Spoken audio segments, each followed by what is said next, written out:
Hi, so welcome to today's podcast. I am in Clevedon and I have two wonderful people on Zoom today ready to speak to us. So today we're having a discussion around mental health, which, as you know, is an important subject to many, and particularly at the moment. So we have the wonderful Ellie, who many of you will already know, but we also have someone else.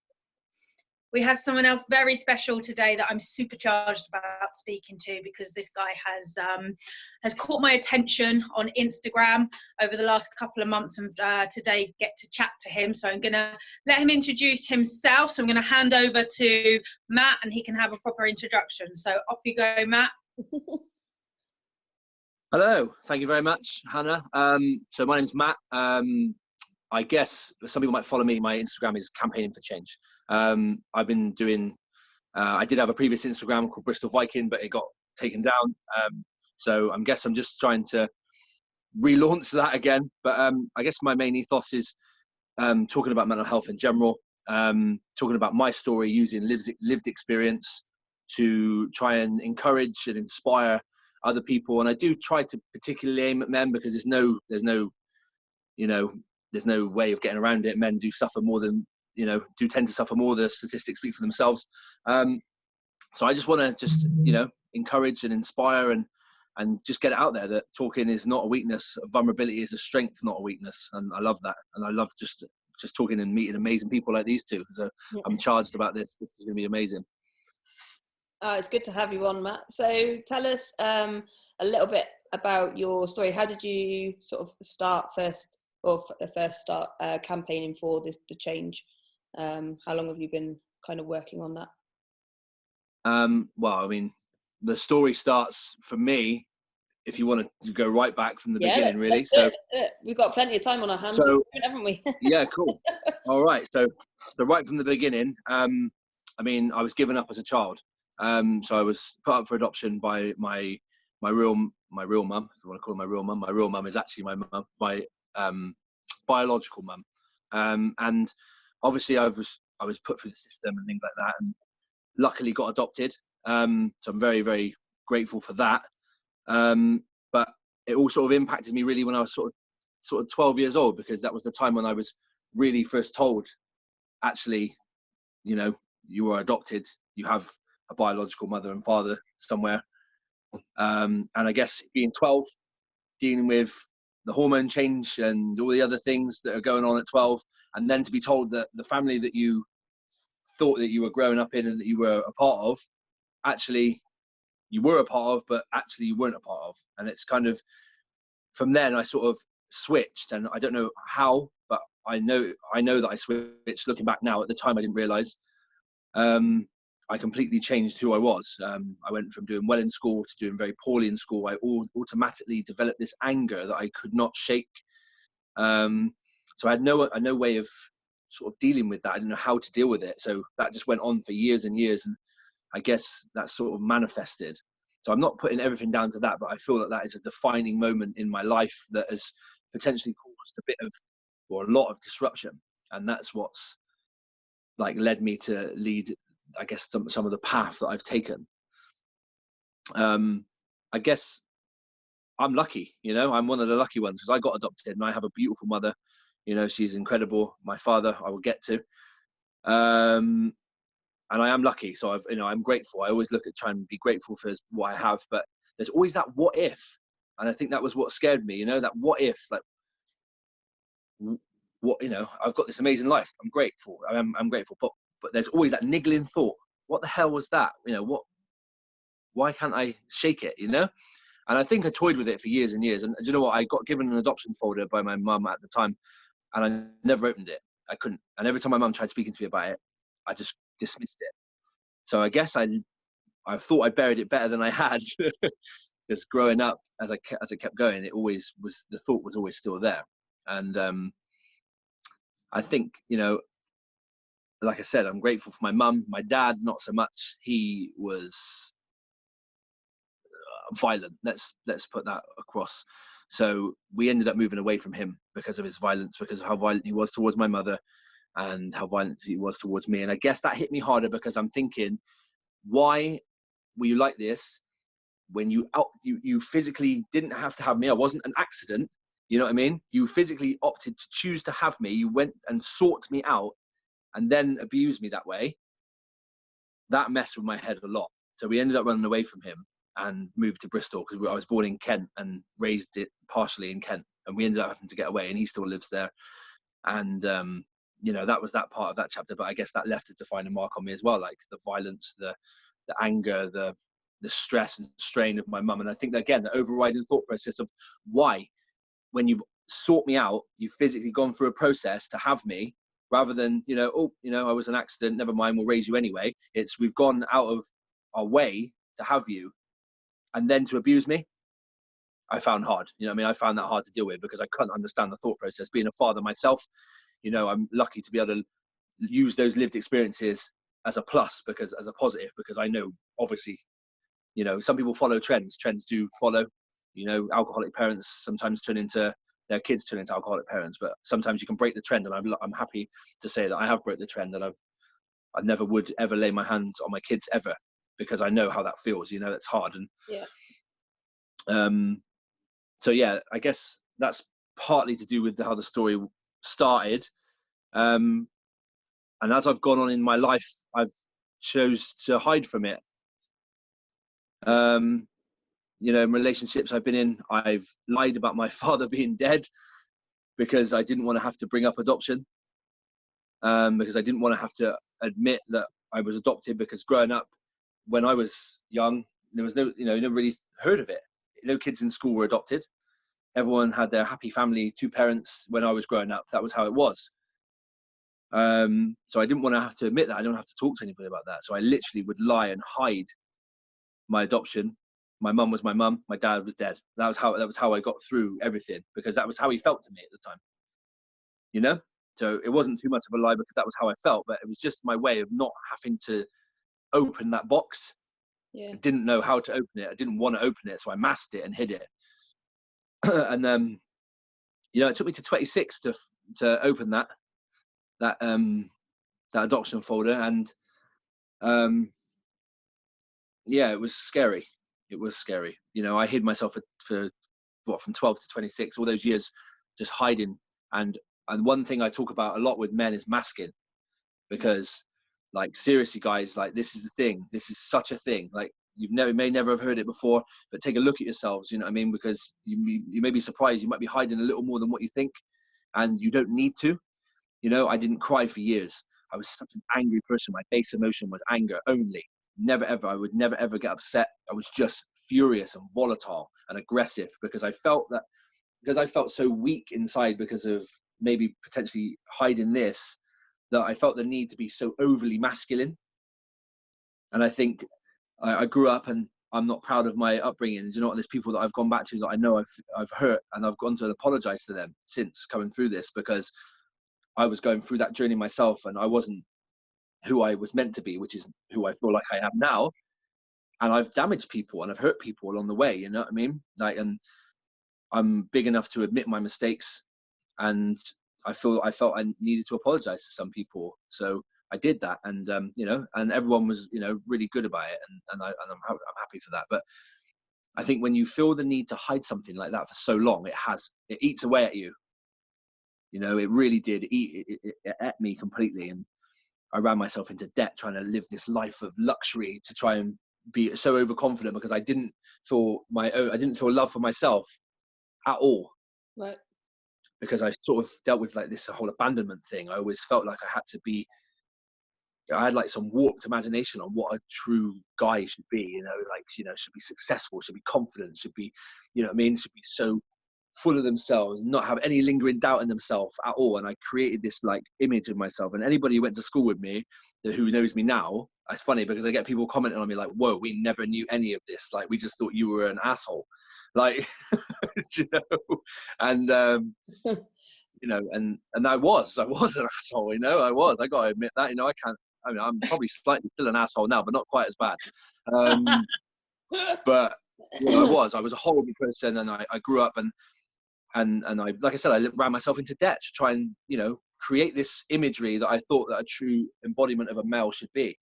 And all the time I'm dying inside, literally. I am literally just, every time I come back through my door on my own, any minute, I'll be so angry with myself. And I used to hit myself, like literally would hit myself in the head, like, what are you doing? You know what I mean? I'm not even just a little bit. I mean, I would literally smack my head in because I just couldn't, and I was that frustrated. I didn't know how to get it out. And it all led to a point. It got to a boiling point, 2016, and I made the decision to try and take my life because it just got to that stage. I'd been toying with it for a while. I felt like I didn't have a place, or I felt like I knew my place, but I didn't know how to be in my place. Okay. You know, I didn't know how to break the human that I had created down, that identity. I did not know if I could physically be the person I wanted to be, because I was so worried about how everybody else would feel. Right. You know, and I didn't know what to do. So I went on a night out with my friends, you know, normal night out, but every time I was going out for a cigarette, that was in inverted commas for anybody that can't see that, I was smashing as many pills down my throat as I could get, because I had my sleeping tablets, I had my antidepressants that nobody knew I was taking, and I went and got some paracetamol, and I literally would just take as many as I could every time I'd go out while I was drinking. And I was heavily intoxicated, and I passed out in a toilet stall. And I'm lucky that my friend, who was one of my best friends ever in my life, noticed that something was up and come and kick that door in and got me out of there and got me to the hospital, because if it wasn't for him, then I probably wouldn't be here. So, you know, I'm grateful for that guy who's still one of my good friends now, probably, you know, one of my best friends, saved my life, you know? And I guess when I got so low to the thought that I had to do that, when I obviously come round and I realized that I am alive and, you know, I'm healthy, I've had a complete touch. I'm so, you know, I could have damaged my insides or my brain or anything, and I'm completely corpus mentis now. I made the decision to try and talk about it and make the change. I said that person that woke up, the rest stayed asleep, you know? That was how I tried, you know, all that hiding, all that masking, all that arrogance, all that anger that I was forcing the anger. Do you know what I mean? There's some anger I do struggle to deal with anyway, but that forced anger, that forced aggression to try and be over masculine stayed in that sleep state, you know? And then I wanted to try and help as many people as possible, because, you know, I know what it feels like to basically, I feel like I've wasted like a third of my life, you know, not being the person that I should be. So it's, you know, and that was what the idea for my last Instagram was, Bristol Viking, and I did the same thing on that. And Campaigning for Change is just a new Instagram I had to make because the other one got deleted. So I still power on the same message, you know, and it's not just for men, it's for everybody, you know, like your identity is unique to yourself, you know, you have no need to feel that you need to pretend to be anything. And I feel that sometimes when you have a mental illness, sometimes it feels like it's easier to not be who you really are. But why would you want to feel like that when there's so many people out there that are saturating the shit out of life anyway?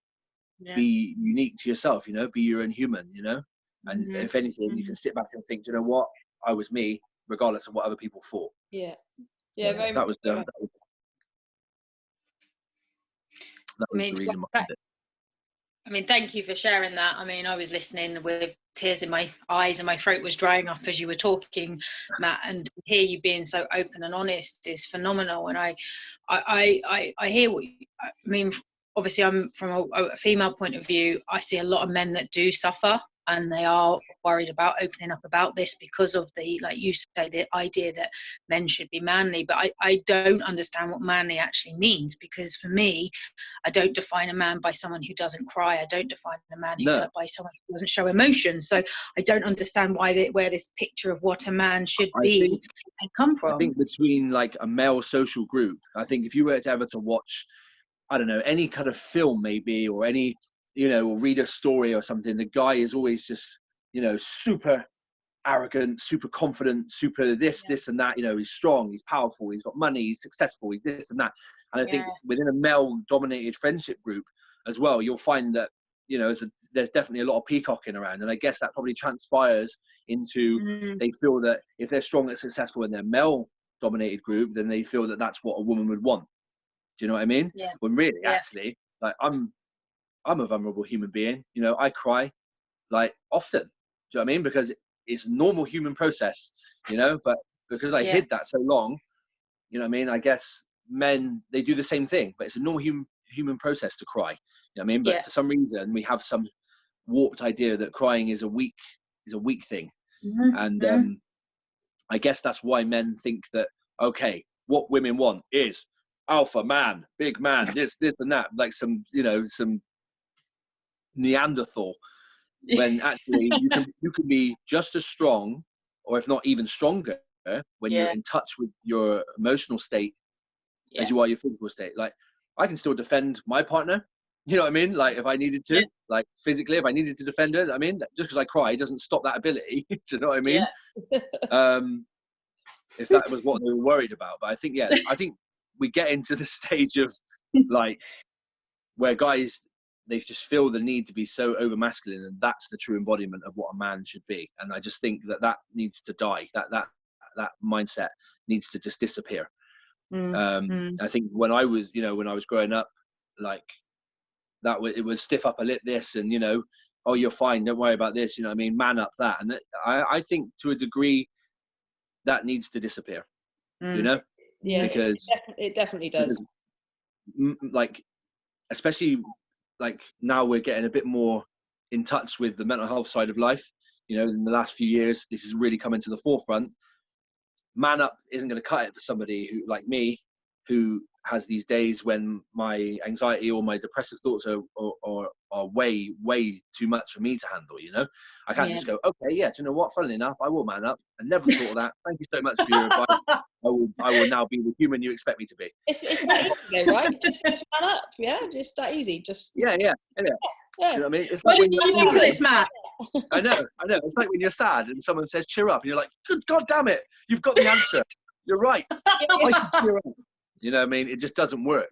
You know what I mean? So yeah, we need to almost like flip the mindset of the modern man. Yeah. You know, that's what we want to do, and that's what I want to encourage. That actually I can be all of the things that men in how they should be in terms of being masculine. I can still be masculine. I can still be strong. I can still be, you know, whatever the blah blah blah, what everybody wants to be. But actually, I can do all this stuff while being vulnerable and while being in touch with myself. Yeah. You know what I mean? And like, crying isn't a weakness. There is no such thing as a weakness. You know what I mean? There's no such thing as you having a weakness just for showing something that, you know, is normally hidden. And I think we want to change that. We want to change that now.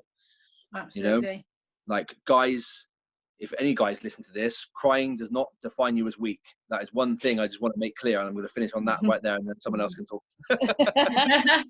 I think the whole I think that whole sort of piece on like what a man should be, what a woman should be, just needs to disappear anyway. Because I think, like, we're individuals. Like, it doesn't matter what sex you are. Like, I suppose exactly. Like what we say about sort of fitness is, like, when I first started training, like, women weren't meant to be lifting weights. No. We're meant to be on the cardio, doing fancy things around on the floor. Do you know what I mean? Like, I know. And that's totally not me. So I wasn't ever going to do that. And I think in comparisons, like, you're just an individual. Like, whether you're male or female, or whatever you want to be. Do you know what I mean? Like, we're just individuals, and that exactly that. Like you said, that whole kind of perception of what a man should be and what a woman should be needs to just disappear. And like you say, saying that you're not okay. I mean, it's a big topic right now, isn't it? Hannah, you spoke about it the other day, about how the current situation we're in. I mean, yes, okay, a lot, if anybody follows me on social media, they'll see me being quite positive at the moment, because I am actually okay. And I'm not saying there's not going to be a day where I'm not, because I've had those moments. They were last week. This week I'm fine. And I will share those moments where I'm not okay. And it is okay to say, do you know what I mean? It's okay to not be okay all the time. We can be positive and not be okay at the same time as well. Like, of course. One thing I like about the sentence that I love that everybody has got to the stage in the last 3 years, it's okay not to be okay. This statement is now here, and people are starting to accept it. But now, like, as much as I love this, I think we can take a step forward now. Yeah. Like, it's okay not to be okay, but that's not going to drag you out of how you're feeling. No. Let's put something in place now. You know what I mean? Yeah. I think now we've got to the stage now where everybody feels comfortable to share. Yeah. Right? Everybody feels comfortable to share. How do you do Sorry? that? How do you recognize when you're feeling anxious or depressed? And what do you do to try and either prevent that from going too far, or how do you kind of pull yourself out of it? I mean, I think with me personally, obviously I speak from lived experience. I mean, you can call it lucky or unlucky. I've had the ability to be able to recognize how this feels for a long period of my life. So I guess I've managed to find coping mechanisms that work for myself. So, i.e. the gym. The gym is my absolute 100% saving grace. Literally my safe place, my mecca, whatever you want to call it. Yeah. That is where I will go to disperse any negative feeling. Like, I walk in fully loaded, you know what I mean, with negativity, with depressive thoughts, with anxiety, whatever it is, and I will not leave that gym until every ounce of that crap is left in there. Right. Do you know what I mean? Yeah. Like, so I believe in fitness as the profound positive mechanism for coping with how I feel inside and leaving all that darkness in there. Yeah. But it took me years to find that, you know. So in years before, asked me how I would have dealt with it, and I would have told you I have no idea, and I wouldn't have dealt with it. No. So I guess also it's about recognizing actually how bad am I feeling? Yeah. You know, like because yes, I can have quite high anxiety or be quite low and still manage to be able to muster the strength to drive myself to the gym or take myself to the gym. But there's some days actually, you know what, you need to sit and allow those feelings sometimes if they are really, really heavy, and just sit. And I might have a night where I say, right, okay, today I'm going to allow these feelings, today I'm allow these feelings, but tomorrow I won't let the trend continue. So it's about like allowing your body to feel, it's okay to feel low, it's okay to feel upset, it's okay to be a bit anxious. And sometimes if you try and force yourself outside, you can only make that worse. Yeah. So I guess just find something comfortable within yourself. I might stick a nice film on that I know I like something funny that I know I like. Have some snacks or something and just allow that to come out naturally. But always know that tomorrow morning I'm up and then I'm up and training. Do you know what I mean? Because I know I need to get that endorphin release in and allow my mood to kind of shift. Yeah. I guess that's how I deal with it. So I'm all about trying to get these feelings out, but I'm also about being realistic and accepting how they feel. Yep. And allowing them just to come on naturally. And I might sometimes sit and just cry my heart out.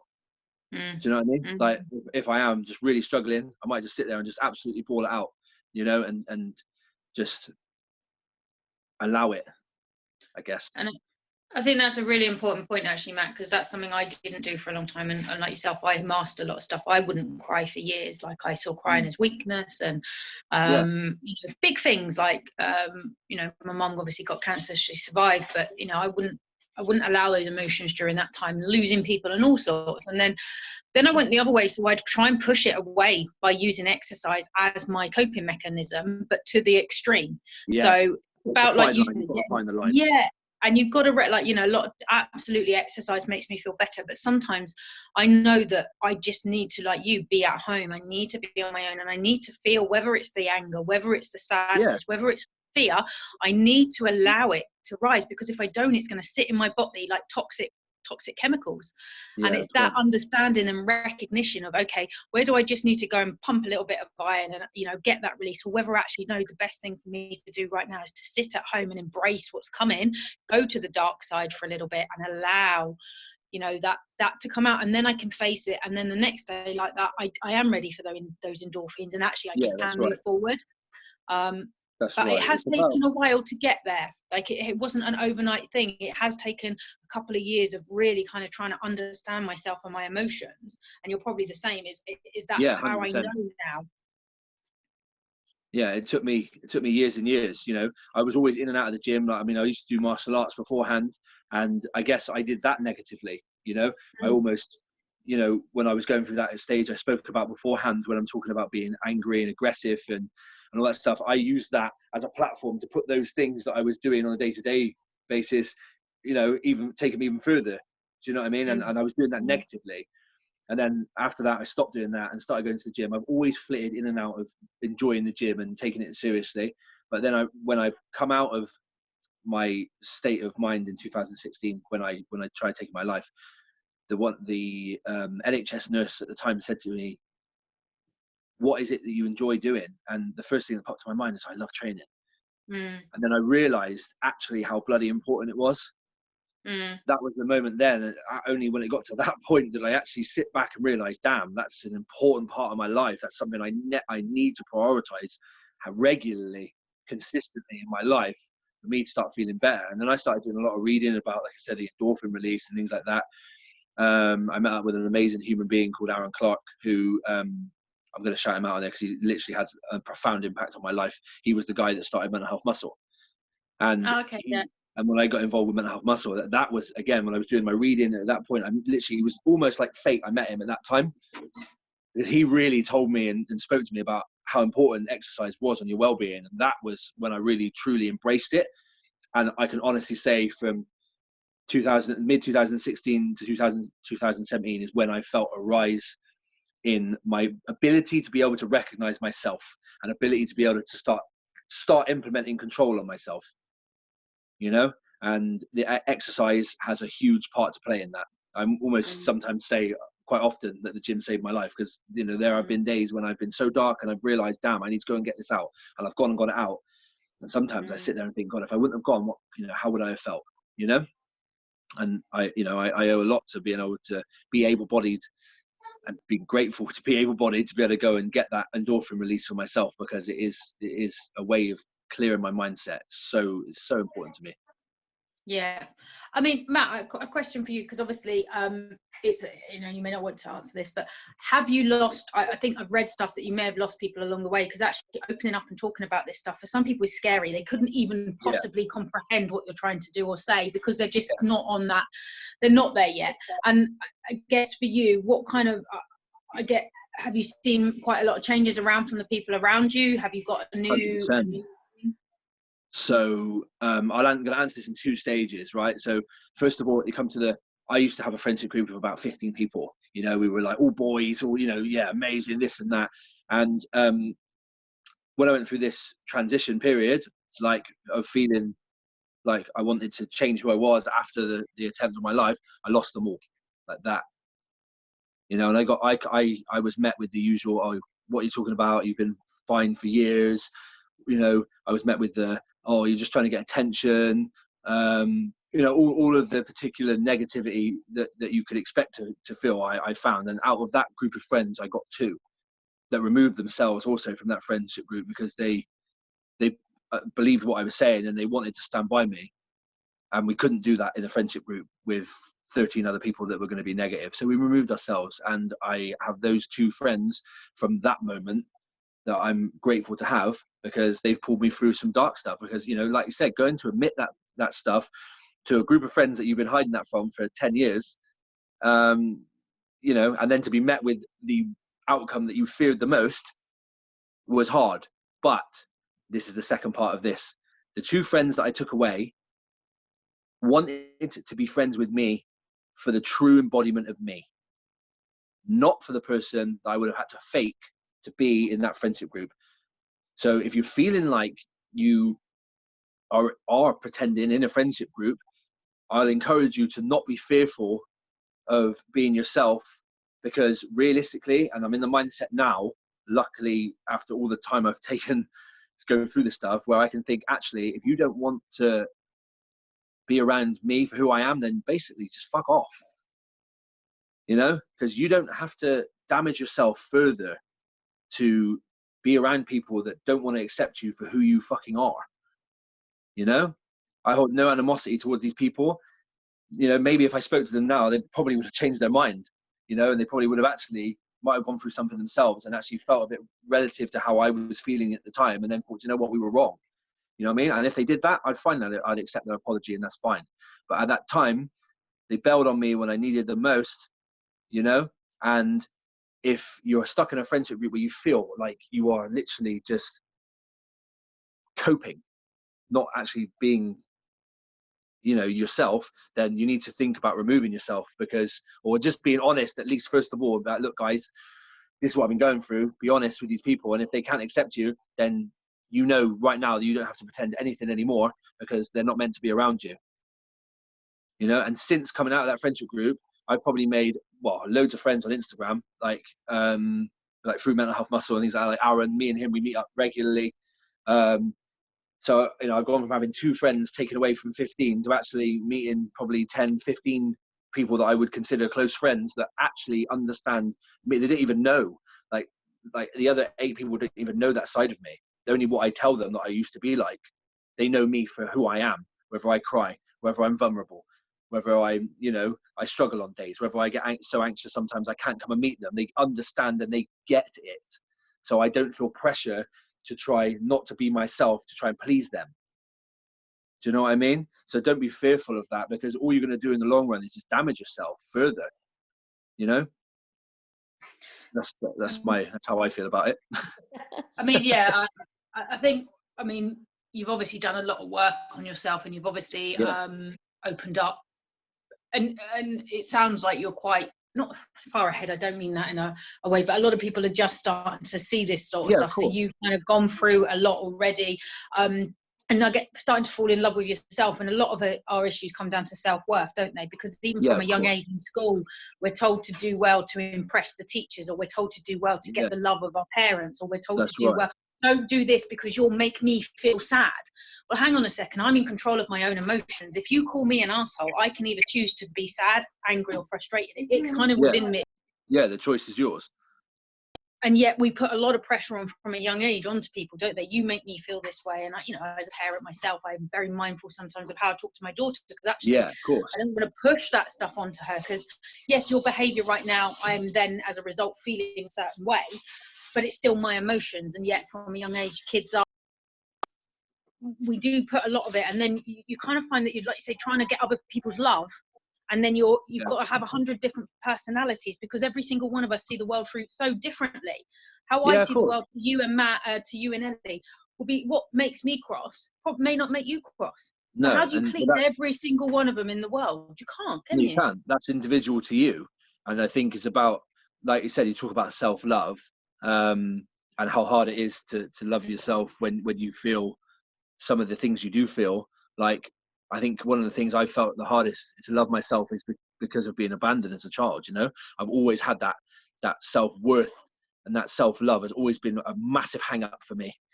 So this year I'm working on really trying to build that within myself. I feel like I've come a long way. Like you said, you're talking about maybe being further ahead. Yeah, okay, yeah, 100% I am. But, and this is why this page that I put on is so important, because I'm much further ahead because of my lived experience, but not all of those are positive. You know, I've had to drag myself through hell to get to where I am. And my page and my story and what I'm trying to put out there is to stop you having to put yourself through hell before you get to where I got to, where I am now. I mean, you need to implement the things that I've struggled with or that I've gone through before you have to go through those struggles and really take yourself down low, because, you know, I'm lucky to be here in a way, you know? So I don't want people to have to feel like they need to get to that point before they start implementing change. So I want to use my story. I talk to a lot of young kids, you know, sort of 18-year-olds at my work, you know, and I'm trying to get them to understand you need to check in on your friends. You need to be yourself. You know what I mean? Because you don't want to end up dragging yourself down this road and get to my age where you've absolutely just ripped yourself apart before you've realized, actually, I need to do this. You know, I need to work on myself. So it's something that I want to do, and something I always try to do is try and encourage people to make these changes sooner rather than later, because sometimes in my case, I'm lucky that later still came, you know, because really it had a chance to not. Yeah. And I think we, in a way, we all sort of talk about self-care, self-love. I know I certainly do quite a lot on my page. What else do you do apart from, like, aside from the gym? What else do you, or how else do you work on you and your sort of self-love in a different way other than just training? Yeah. So do you know what? I like poetry. Do you? You know? Yeah, I do. I really, really enjoy writing stuff. So on my page, on my old page, there was a few poems I'd written that have come from in here, you know, like dealing with a lot of the darkness and stuff. And I wrote one recently, actually, I put on my page, on the new page. Yeah, I love writing, man. I really do. I think it's something that I think I just try and I use how negative I feel or how negative I felt, and just always try and twist positivity onto it. So if I can put something out there that's really fun and interesting to read, you know, that rhymes and it's got that kind of, you know, that kind of thing behind it. Yeah, I do get a kick out of writing. I do. I must admit, and that's something that I really only really realised in the last sort of year, really, because it's not something that I never really thought. I never really liked school or anything like that, you know, because I was never really in the mood for it because I was dealing with a lot of the stuff. But actually coming out of it, I really enjoy writing stuff. So yeah, poetry. I do these. I like colouring as well. This is another thing I think is really important for de-stress.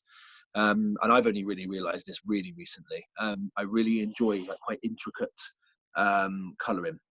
I don't know if you've ever tried it. You mean like the adult books that you Yeah, like adult colouring books. So yeah. I've tried one of those. I broke my ankle and I got given one for while I was laid up and couldn't do anything. They're actually they are quite therapeutic, aren't they? Yeah, they are. I think it's just something that sort of is distracting enough, but also engaging enough. You know, so you're not bored, but you're also not overthinking, which I think is, that's something else. And then, just time with my kids, you know, watching my kids grow. I love that. You know, I'm very open with my children. You know, there's no secrets in my household. You know, I don't hide mental health in any way, shape or form. And I just enjoy watching my kids just be, you know, they're like me. They're crazy like me. I'm a bit of an adrenaline junkie. So I do love like all the whole, you know, roller coasters, you know, bungee jumping and crazy stuff. So I love watching them sort of turn into me. This is quite fun, you know, when they're just nuts and they just do crazy stuff. And I love that. You know, that's something that really gives me a lot of joy. I guess I don't really, other than that, I'm pretty much a pretty boring guy. I like training and I like colouring and writing poems. I mean, what about yourself? What are your things? For myself, obviously training. I love music, all types of music. As some of you might have noticed on my page this morning, I'm doing a little bit of a group and trying to get people moving in a different way. So I put on some loud music and sing and dance around the place and act like an idiot. But it feels good to do that. I love cooking. We're a family of cooks, so I do love cooking. What else do I like doing? Reading. I've recently just got back into reading. I actually prioritise a bit of time, whether that be building on my business and studying, reading type, or I have actually got a few like novel books and stuff as well, just so that you can actually switch off and unwind. Get lost in it. And I'm an outdoors person, so I love being in the mountains, love trekking, snowboarding, skiing, all that kind of stuff. So that's awesome. Being outside is a must for me. So Hannah, what about yourself? I like fighting, which sounds terrible, but I really don't care. I don't go out and have street brawls. Don't go out and street brawls, but I love the whole martial arts stuff. I love the whole combat side. So obviously Krav Maga is a big part of my life. I teach, so I have a club in it, or will have strength and conditioning training. And I like meditating, but for me meditation is just sitting in silence. I can spend 2-3 hours just sat in silence. That really helps me when I'm feeling overwhelmed. I know it's time to kind of go inside. And I listen to a guy a lot called Kyle Cease. He's a transformational comedian, and I like listening to that sort of stuff. And I always know when it's time to listen. He'll just pop in my head, and I know it's that time. And I just like I've got my daughter, and spending time with her and stuff like that, and family. Really, again, I'm quite a simple person. I don't want much from life. The way I, look at just getting the pleasure out of the I guess what people would call the small things in life. I think I meant to describe myself as a simple person, not a boring person. I think that was what I meant to do. Yeah, you're not boring, but Yeah, I get, you know, like when I look at, like you saying about successful, I used to be a bit like you, Matt, you know, thinking like success meant having a big house and all these cars and loads of money. And I soon realized that wasn't success. Success for me is actually being happy within myself and being able to help others, I guess, improve their lives. And then you know, that's success in my opinion. Finance and money, as we've just seen, can be taken away like that. Exactly. I think I love this quote I heard. I can't remember where I heard it from, but I think it was something like, "True worth is when your life is full of things you can't replace." Yeah, yeah. Like, and I love that. Like, that really true wealth. Sorry, true wealth is full of things that you can't replace, and I think that is so true, because we do get fixated on the material. And like I said, me growing up, 100% did the same thing. You know, I always thought that the true embodiment of success is the amount of materialistic items you can have and how successful you were. When actually, it's just not the case. Like, no. Yeah.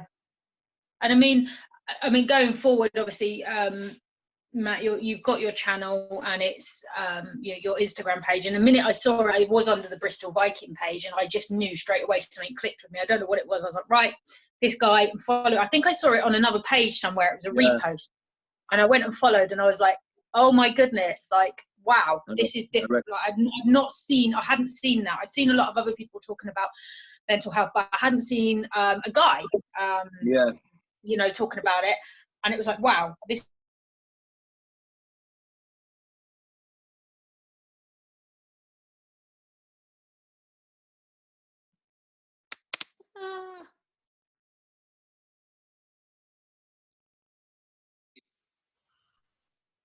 mental health in general, and just really trying, like you said, get the message out there that actually you don't need to be all the things that you feel that you need to be just unique and amazing as you are, you know. So yeah, I guess in terms of in Bristol, I just want to, like you said, hit the harder areas, like the areas where there probably is still quite a lot of masculinity and toxicity and negative stigma attached to mental health in general. Especially, I aim a lot of this towards men, because I feel like, you know, like I said before, there's no hiding the statistics. You know, men do suffer in silence a hell of a lot more, and I just guess I want to just flip the perspective, you know, and I try and use myself as best I can as a positive, not like, I don't want to say role model, but I guess that's the only way I can think of using that word. That actually you can still be big and strong, hard, as you've described. Like, I used to do martial arts, you know what I mean? So I'm not, I can defend myself. But you know, there's no need to feel the need to push all those things to the forefront for you as a person. You know, I think that a lot of men, the first thing they do is, you know, they walk into a crowd of other men, it's chest up, you know what I mean? It's, I've got to immediately be on the defense. I've immediately got to show how powerful I am in this. And you don't need to do that. I can walk into a group of males and, like, I think it's about letting go of those, I guess, insecurities, I suppose, you know, like, you don't need to be so masculine and so dominant. Let's just have normal conversation. Do you know what I mean? Let's just be like, I want to flip the perspective of normal, because nobody knows what normal really is. What is normal? It's a bloody word that someone's made up. Normal is unique to the individual, right? Yeah, absolutely. For me, and my vision of what I would like normal to be is for guys just to feel that they need to just lower their guard a little bit, you know? Yeah. Let people in, like, sort of, let's work on a bit like what women do, you know? Recently, like a lot of women are talking about building women up, building, you know, like a lot of, let's stop dragging each other down and calling people this and that. Let's leave our egos at the door and build up these women and these strong, powerful women. And I want men to do the same thing. I want guys to feel that they can leave their ego down and be like, bro, you're a legend. Or, you know, you're stronger than me at something. You know what I mean? And have the ability to let go of their insecurities and give people positive, you know, recognition for how amazing they are. You know? And that's what I want for guys, not to feel the need to just be, you know, a Neanderthal. You know, especially in the gym environment, you know, that's how it get, you know, the classical meathead term.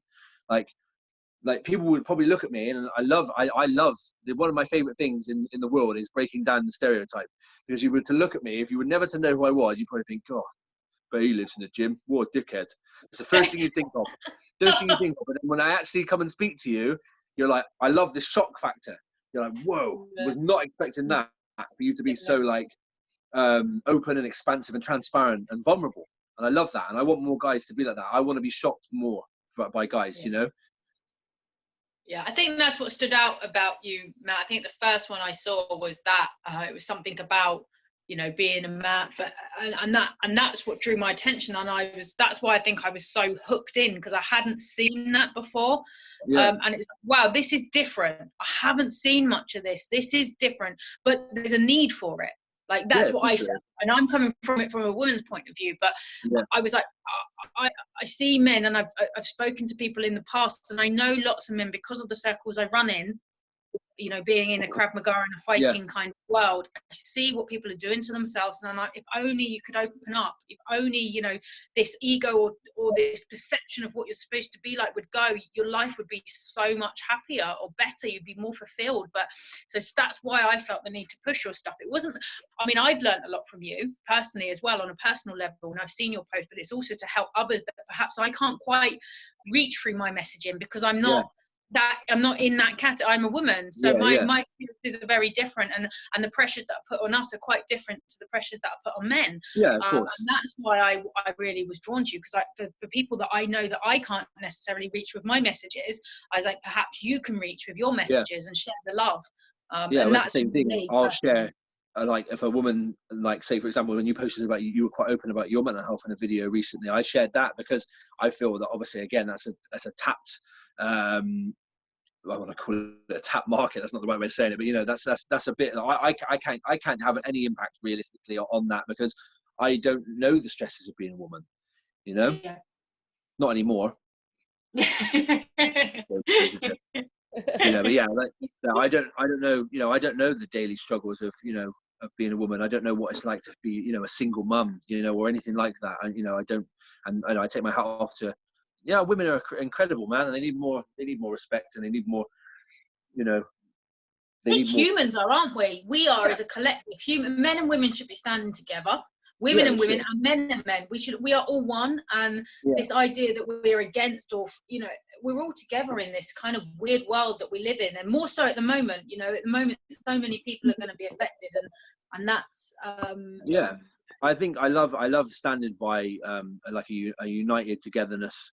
I just want the world. I know it sounds like I sound a bit like I'm on Miss Congeniality over here. Do you know what I mean? Talking about world peace and all that lot. But I want like world negativity to disperse. You know what I mean? We just feel like for me, it takes just the same amount of time to be respectful and kind to somebody as it does to be horrible to them. So why do we almost pick the base emotion to be negative towards somebody? I think it's really important that it's one thing I know me and Hannah do quite a lot of, we've spoken about before, is about being like champions for each other. So if somebody else is succeeding, then like give them praise, like be happy for them. Don't be judgmental, don't be jealous, don't be annoyed that somebody else might be doing better than you, because your time will come. And it's about being being supportive and kind and recognizing that, like, if somebody else's positivity, somebody else's success, we should be celebrating, and we are stronger as a team. Like, we're stronger together. Yeah, 100%. And whether that's male or female.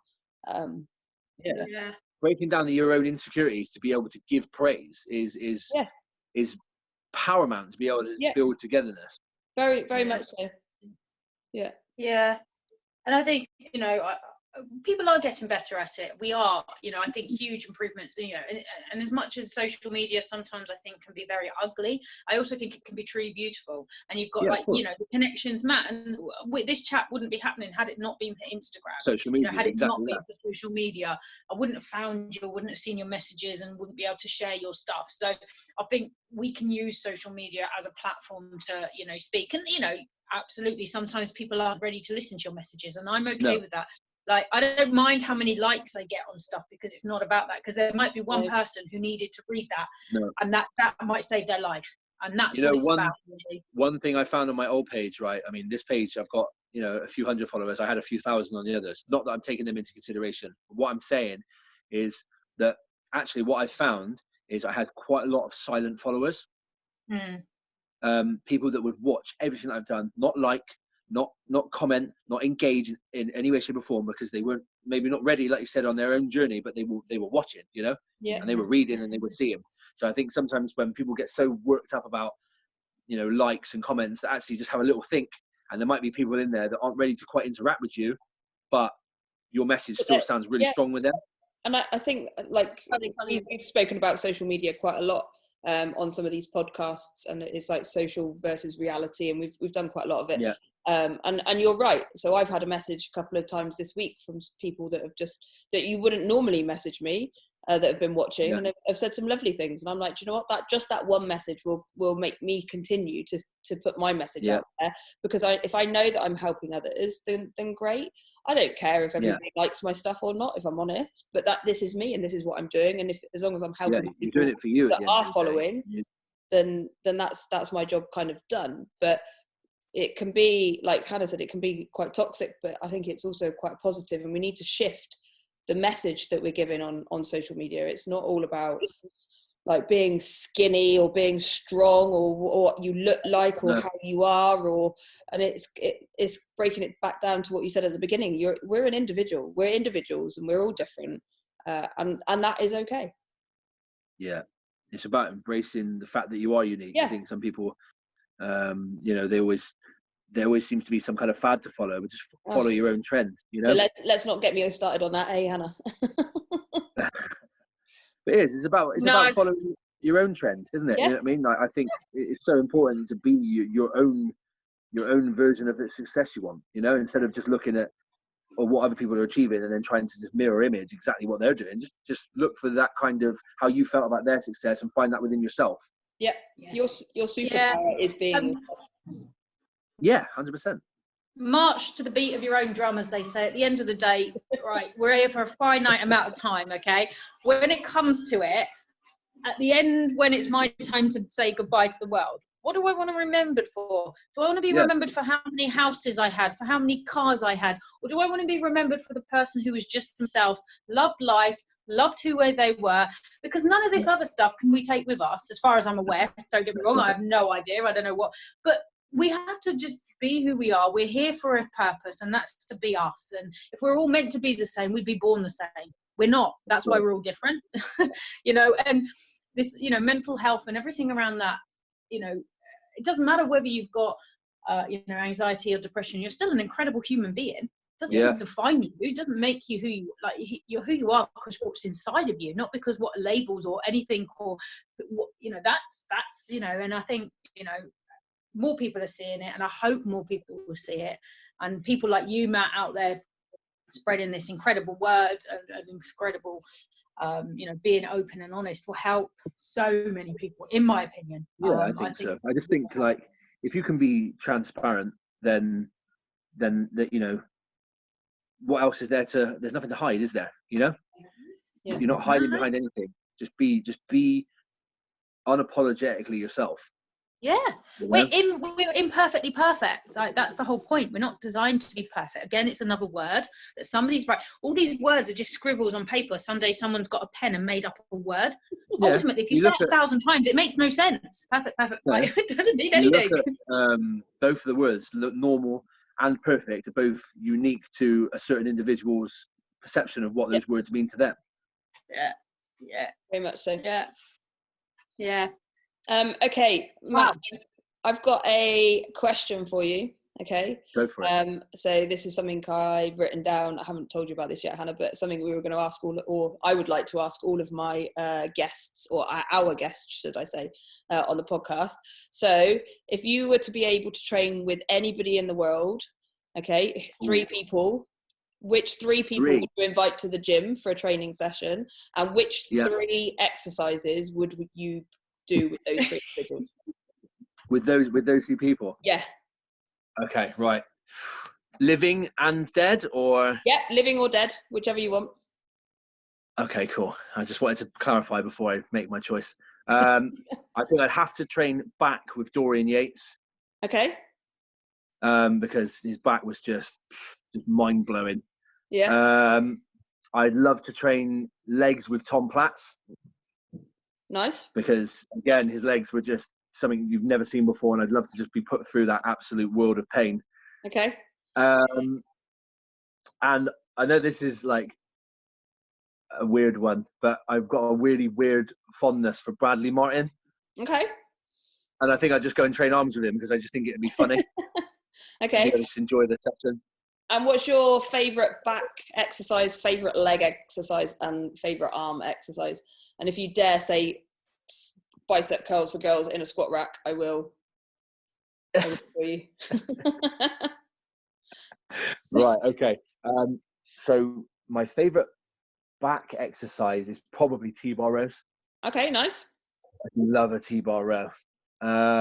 Leg exercise, I'm a massive hack squat fan. Cool. I do love a hack squat. Bicep, I like a hammer curl. I do love a hammer curl, not in a squat rack. And not in a squat rack. Can you imagine? I know. Okay, fab. I don't know where. I know we have got a message from Hannah. We'll wait for her to come back. Any shout outs you would like to include? Obviously, this will be going across the podcast, so all the different platforms we're on. Potentially looking at putting it on YouTube, and then obviously any shout outs over Instagram. So is there anybody you would like us to include? You've mentioned Aaron. And Aaron, I just got to shout Aaron Clark out again. I just think he's doing amazing things. We have a very shared vision on all things mental health and how important fitness is in with that. Me and Aaron are doing our own podcast as well, particularly aimed at men. Okay. So I'd love to shout that out if that's possible. Yeah, of course. Have you got a handle for it, or are you going to be? Yeah, so our Instagram page is Alpha Man Pod. Alpha Man Pod. Okay, cool. Yeah. So and basically all we're doing with that is just we've got a 10-week block of subjects that we want to do, and me and Aaron are going to just basically be very raw, very open and transparent as I am pretty much with everything. And just we're going to aim it more at men. Obviously women, might be able to take something from it, but it's aimed purely, hopefully, at engaging a male audience, and trying to really, really hammer down breaking the stigma around men's mental health. Cool. So yeah, I think that's all my shout outs really, because everybody else, the two other people I probably shout out over here. So Hannah, anybody you would like to tag or shout out to in this podcast? No. The people at the moment that I'm kind of following on, like the biggest person at the moment is Matt, and he's on here, so obviously campaign for change on Instagram. Follow that's my shout out at the moment, and feel fit. Okay. Not that the others out there aren't wonderful, I love you all, but right now my mind is on these over here. Cool. In that case, unless anybody's got anybody else to say, I will stop this recording. I do believe I had a bit of a technical hitch, so there may be a couple of seconds where it's quiet. So apologies to all the listeners, but it should be all good. Anybody got anything else? Just a massive thank you. Thank you for you, Matt. That was amazing, and opening up about your story. It was incredible. I was, listening to you and inspired just by the way you're taking this by the balls and taking it forward and shining a light on something that's been dark for too long. So it's been incredible, and thank you so much. Thank you. Thank you for inviting me. I'm really grateful. So thank you so much, and I love that you guys are sharing the vision on how important mental health is now, and I thank you for inviting me on. Very much so. I'll echo what Hannah said. I was very touched by your story, so thank you very much for sharing it. I've definitely taken something away from it, so I hope everybody else has. Tune in for our next one. I have no idea who's on next, as I don't have my diary in front of me. But, who knows? World is a crazy place, and hopefully when this is over, we can all meet and have a coffee. Coffee in a train, I reckon. Definitely. Yeah. Well, we'll sign off to the podcast then, guys. If you want to stay online for a minute there afterwards, that'd be fab. Cool. Cheers, everybody. Thank you. Bye. Hey, that was like over an hour long. Well done, guys. Yeah, sorry. I'm a bit of a rabbit. No, don't apologise. I loved it. Thank you ever so much. It's very touching.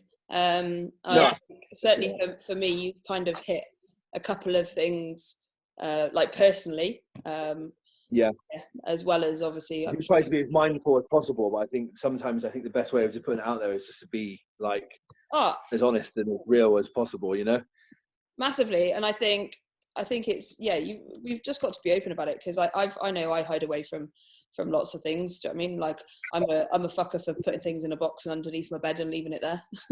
But that's what we do. And I think it's a normal human process to do those certain things, and sometimes it's okay to do that for a time being, isn't it? You know?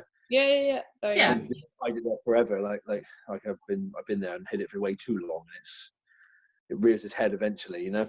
Yeah, definitely. Can't open it all up at once though, because it's like a volcano. I did